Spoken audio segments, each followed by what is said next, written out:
আসসালামু আলাইকুম। পেনাল্টি কিকের আরও একটি নতুন ভিডিওতে আপনাদের সবাইকে স্বাগতম। ফেব্রুয়ারি মাস জুড়ে বাংলাদেশ নারী ফুটবলে ছিল অস্থিরতা। কোচ পিটার বাটলারের সঙ্গে সিনিয়র খেলোয়াড়দের একাংশ দ্বন্দ্বে জড়িয়ে অনুশীলন বয়কট করেন।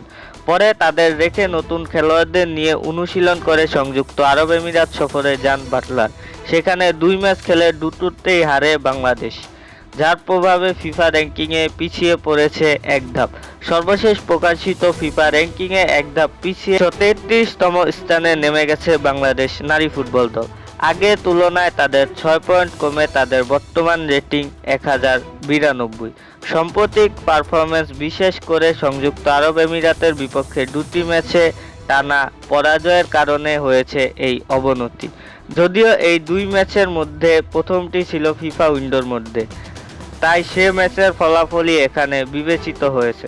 সংযুক্ত আরব আমিরাত সফরে 2টি প্রীতি ম্যাচ খেলেছিল বাংলাদেশ নারী ফুটবল দল। 2 ম্যাচেই 3-1 ব্যবধানে হারতে হয় বাংলাদেশ নারী ফুটবলারদের। এই পরাজয়ে র্যাঙ্কিংয়ে প্রভাব ফেলেছে, ফলে সংযুক্ত আরব আমিরাতের বিপক্ষে হারের ধাক্কার পয়েন্ট কমিয়ে দিয়েছে।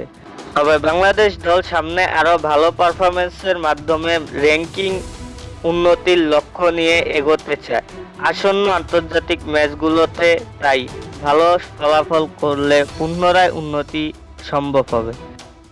ফুটবল নিয়ে আমাদের আজকের আপডেট এই পর্যন্তই ছিল। আমাদের চ্যানেল থেকে নিয়মিত ফুটবল সম্পর্কে আপডেট পেতে চ্যানেলটি সাবস্ক্রাইব করে রাখুন। ধন্যবাদ।